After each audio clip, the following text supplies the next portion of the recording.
रावण के 10 सर, काम, क्रोध, लोभ, मोह, द्वेष, घृणा, पक्षपात, अहंकार, व्यभिचार, धोखा। तो रावण को तो मारने के लिए उस समय राम थे, लेकिन इस कलयुग में कौन है?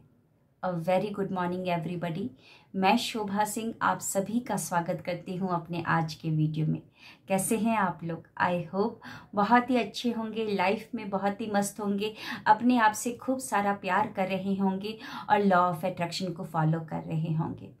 जैसा कि आप सभी को पता है कि मैं लॉ ऑफ अट्रैक्शन की कोच हूँ। Morning and night law of attraction की क्लासेस चलाती हूँ, जहाँ पर morning ritual and night rituals करवाती हूँ और लोगों को सिखाती हूँ कि किस तरीके से वो कोई भी चीज़ों को मैनिफेस्ट कर सके। सबसे आगे बढ़ने से पहले आप सभी का बहुत बहुत धन्यवाद देना चाहती हूँ कि आप लोगों का प्रेम और सपोर्ट मुझे बहुत मिल रहा है। Thank you so very much कि आप लोगों के सपोर्ट से ही मैं इस फील्ड में आगे बढ़ती जा रही हूँ।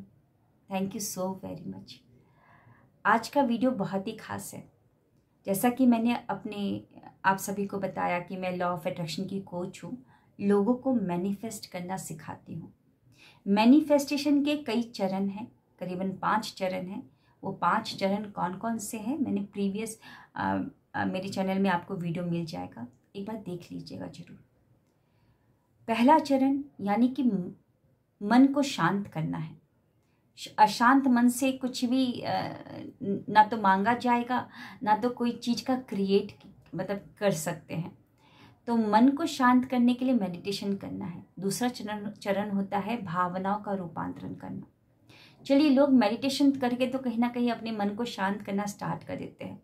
जब तक ध्यान करते हैं तब तक तो शांत रहते हैं, लेकिन उसके बाद जब ध्यान करने के बाद जब उठते हैं तो कहीं ना कहीं अंदर दबे हुए कुछ ऐसी भावनाएं होती हैं जो कि मैनिफेस्टेशन करने नहीं देती हैं, और उन भावनाओं को हटाना बहुत ज़रूरी होता है ना। सबसे पहले एक भावना जो कि है ईर्ष्या। ईर्ष्या किसी को आगे बढ़ता हुआ देखकर कि मेरे बाद में स्टार्ट किया और एकदम से आगे ग्रो कर रहे हैं। किसी का न्यूज़ आया कि वो 1 लाख की सैलरी लग गई है, मतलब ईर्ष्या, मतलब दूसरे से कंपैरिजन या दूसरे से एकदम अंदर ही अंदर कुछ एक अलग सी भावना उत्पन्न होने लगती है। ये ईर्ष्या अगर अंदर है, कितना भी मेडिटेशन कर लीजिए, फिर मैनिफेस्टेशन नहीं करने देगा। ईर्ष्या को हटाना है।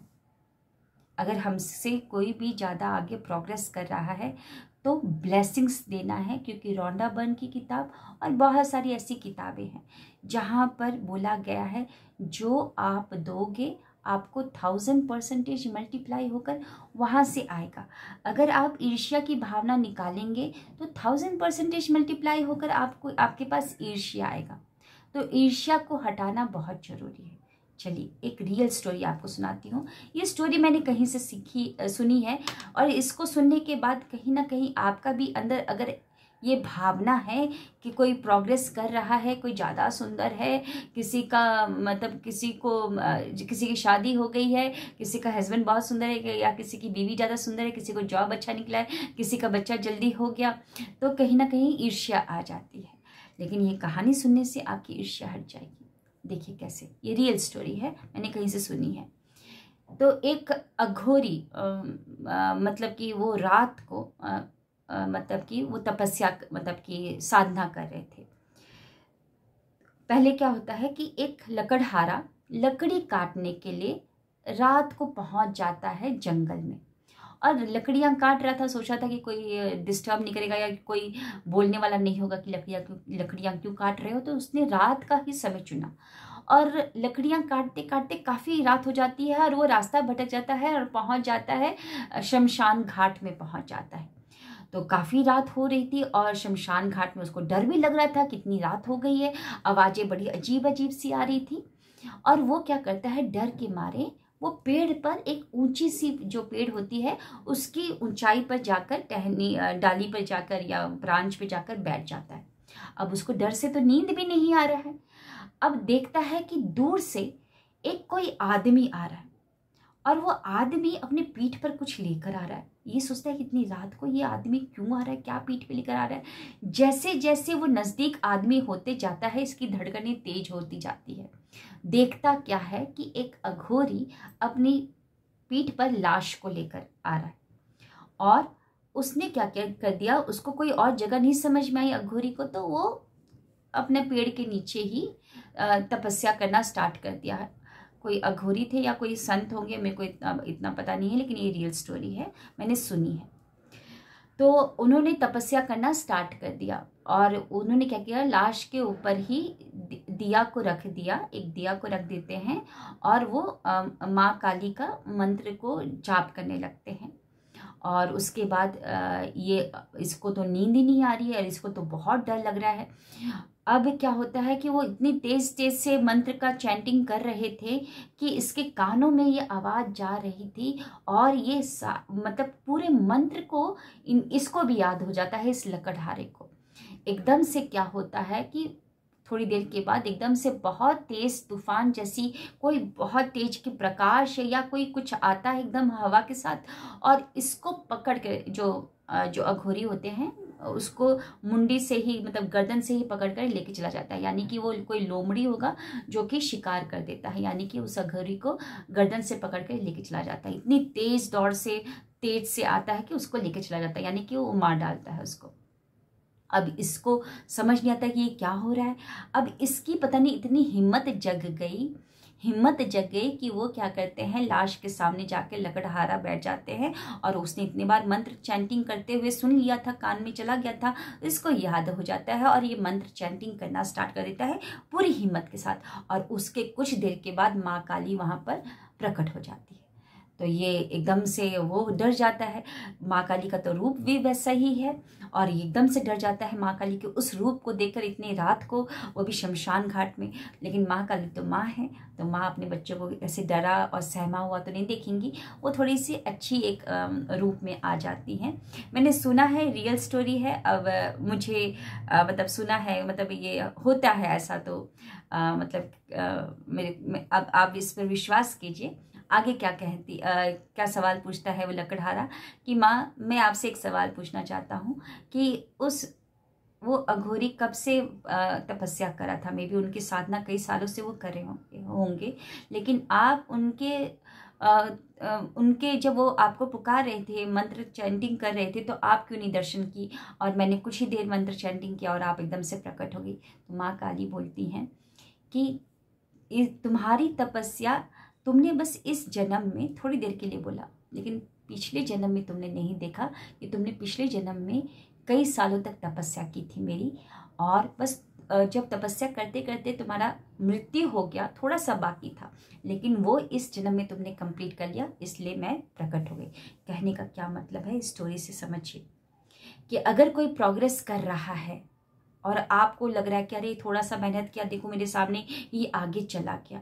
ये वीडियो लंबा हो सकता है, मैं माफ़ी चाहती हूँ, लेकिन अगर इस वीडियो को अगर आप सुन लेते हैं तो जो भावना उत्पन्न होती ना बार बार, वो नहीं होगी, तभी आप मैनिफेस्ट कर पाएंगे। अगर जिन भी लोगों का मैनिफेस्टेशन नहीं हो रहा है तो कारण मेडिटेशन, पॉजिटिव अफर्मेशन बोल रहे होंगे, ये बुक सुन रहे होंगे, ये बुक रीड कर रहे होंगे, लेकिन अगर अंदर भावना सही नहीं है, ईर्ष्या है, काम, क्रोध, मोह, लोभ, द्वेष, अहंकार, व्यभिचार, धोखा, ये सब है, तो मैनिफेस्टेशन कभी नहीं हो पाएगा। तो ये वीडियो में भी लंबा हो सकता है, लेकिन अगर इस वीडियो को आपने सुन लिया, देख लिया, समझ लिया, उन सभी भावनाओं को निकाल दिया, तो मैनिफेस्टेशन बहुत आसानी से हो जाएगा, क्योंकि परमात्मा साफ दिल के लोगों को पसंद करते हैं, है ना, बनावटी लोगों को नहीं। तो कहने का क्या मतलब है, अगर मेरे सामने कोई ज़्यादा प्रोग्रेस कर रहा है, आपको लग रहा है कि तो बाद में आया, अभी प्रोग्रेस कर रहा है, तो उसके प्रीवियस जन्म का, उसका पहले का आपने जो मेहनत है उसको तो नहीं देखा, है ना। उसको मेहनत, जैसे कि वो अघोरी, वो तो सोच रहा था कि अब आएंगे, लेकिन नहीं आया, लेकिन उस लकड़हारे के थोड़े से मंत्र चैंटिंग करने पे माँ प्रकट हो गई। माँ ने क्या बोला कि प्रीवियस जन्म में तुम कर रहे थे मेरी तपस्या, लेकिन तुम्हारा मृत्यु हो गया, लेकिन इस जन्म में थोड़ा सा जो बाकी जो भी था तुमने इस जन्म में किया, और मैं प्रकट हो गई, खुश हो गई। तो पहले की मेहनत हम नहीं देख रहे, है ना। तो हम वो नहीं देख रहे। और एक और चीज़ ये समझ में आ गया आपको कि पहले की मेहनत हमने नहीं देखी है और वो प्रोग्रेस कर रहा है, तो उसको और ब्लेसिंग देना है, क्योंकि आकर्षण का नियम क्या कहता है, तुम जो देते हो वो 1000% मल्टीप्लाई होता है। तो दो चीज़ें आपको समझ में आ गई कि वो पहले से ही मेहनत करते आ रहा है, जो हम नहीं देखे हैं। दूसरा, आकर्षण का नियम, जो देंगे वो वापस आएगा। तीसरा, ईर्ष्या में समझिए, ईर्ष्या क्यों हो रही है। हम सोच रहे हैं कि वो सामने वाला दूसरा इंसान है, वो प्रोग्रेस कर रहा है, इसीलिए हमको ईर्ष्या आ रही है। अगर मैं बोलूं आपका बच्चा होता, आपका खून होता और वो 1 लाख रुपए कमा रहा होता, भले 2 लाख रुपए कमा रहा होता, उसका घर में वो उसका बड़ा बड़ा घर हो चुका होता, तो आप यहाँ से बैठकर एज अ पिता, एज अ माता क्या बोलती कि बेटा बहुत प्रोग्रेस करो, खूब तरक्की करो, मतलब कि और प्रोग्रेस करो, यही आशीर्वाद देती ना। लेकिन अभी क्यों नहीं आशीर्वाद दे रहे हैं दूसरे को प्रोग्रेस करता हुआ देखकर? क्योंकि यहाँ पर आप उसको अलग इंसान समझ रहे हैं, है ना, अलग इंसान समझ रहे हैं, वो दूसरा समझ रहे हैं।